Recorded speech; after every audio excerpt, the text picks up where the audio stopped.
Hi guys, welcome to our channel. இன்றைக்கி சூப்பரான ஒரு ரெசிபி தான். ஆடி வெள்ளிக்கிழமை பால் பாயாசம் தான் பண்ண போகிறேன். ஆக்சுவலி எல்லாத்துக்குமே பால் பாயாசம் வைக்கிறது தெரியும். ஸோ நான் என்னோடய மெத்தடில் நான் சொல்கிறேன் பாருங்கள். இது 100 கிராம் அந்த அலாக்கில் அரை உலக்கு ஜவ்வரிசி எடுத்து வச்சுருக்கேன். இது 100 கிராம் சேமியா எடுத்து வச்சுருக்கேன். இதுக்கு நல்ல கனமான பாத்திரம் எடுத்துக்கோங்க. கொஞ்சம் ஈஸியாக தான் இருக்கும் என்னோடய மெத்தடும்.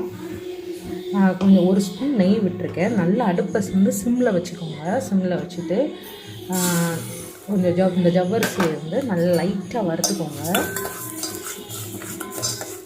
நெய்யில் நல்லா வறுத்ததுக்கப்புறம் ஃபுல்லாக வறுக்க வேண்டாம். இப்போ நம்ம இந்த சேமியாவும் போட்டு வறுத்துடலாம்.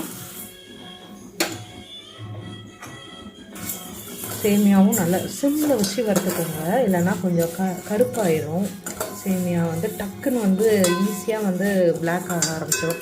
ஸோ லைட்டாக நல்லா வறுத்துக்கோங்க. நான் வறுத்ததுக்கப்புறம் காட்டுறேன். கலர் மாற ஆரம்பிச்சிருச்சு. இந்த டைமில் நம்ம பாலும் தண்ணியும் சேர்த்துக்கலாம். இப்போ இது 200 டம்ளர் தண்ணி அளவு. இந்த டம்ளரோட அளவு 200. ஸோ இதில் அரை டம்ளர் தண்ணி வச்சுருக்கேன். அரை டம்ளர் இல்லை, ஃபுல் க்ரீம் மில்க் தான் நான் காய்ச்சி வச்சுருக்கேன். இதை ஃபுல்லாக ஊற்றிடலாம். பால்லே தான் வேக வைக்க போகிறோம். இது ஃபுல் க்ரீம் மில்க்னால நான் பாதி தண்ணி பாதி இதே மாதிரி 2 டம்ளர் ஊற்றிக்கோங்க. இதே மாதிரி 2 டம்ளர்.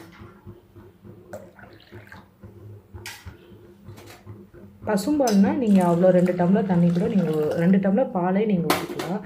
நான் இது ஃபுல் க்ரீம் மில்க்னால அதாவது இந்த டம்ளருக்கு 1 டம்ளர் தண்ணி 1 டம்ளர் பால் சேர்த்து கலந்து ஊற்றிக்கோங்க. இது கொஞ்சம் வேகட்டும்.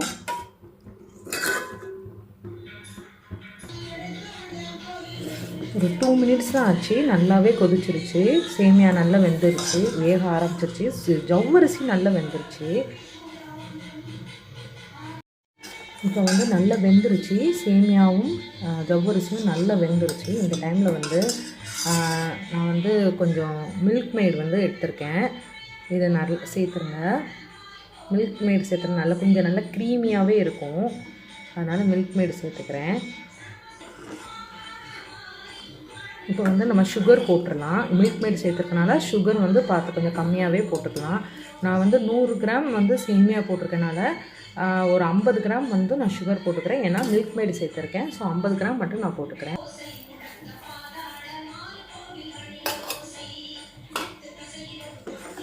கலந்து விட்டுக்கோங்க.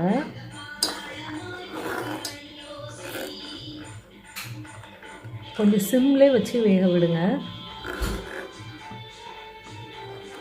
ஏன்னா சேமியா இதெல்லாம் வெந்துருச்சு. ஸோ நம்ம இப்போ ஜீனி தான் போட்டிருக்கோம். ஸோ கொஞ்சம் சிம்மில் வச்சு வேக வச்சிங்கன்னா நல்லது. இங்கே 4 ஏலக்காய் வச்சுருக்கேன். 4 ஏலக்காய் தட்டி வச்சுருந்தேன். ஸோ அதையும் நான் போட்டுடுறேன்.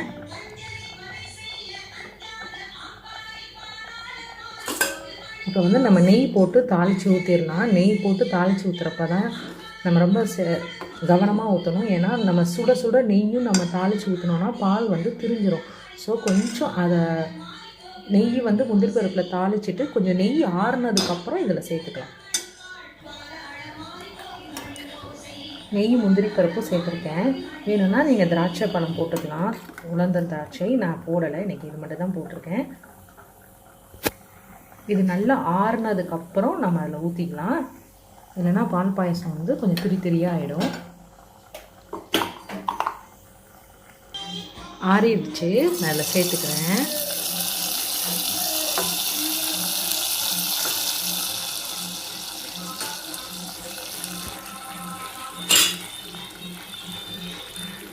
கண்டிப்பாக நீங்களும் இந்த மாதிரி பால் பாயசம் செஞ்சு பாருங்கள்.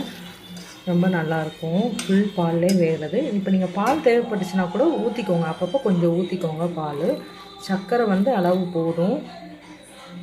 ஏன்னா ஃபுல் க்ரீம் மில்க் தான் நான் ஊற்றிருக்கேன். ஸோ எனக்கு சர்க்கரை போதுமானது தான்.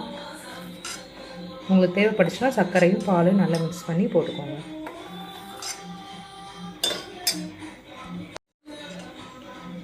தேங்க்யூ ஃபார் வாட்சிங்.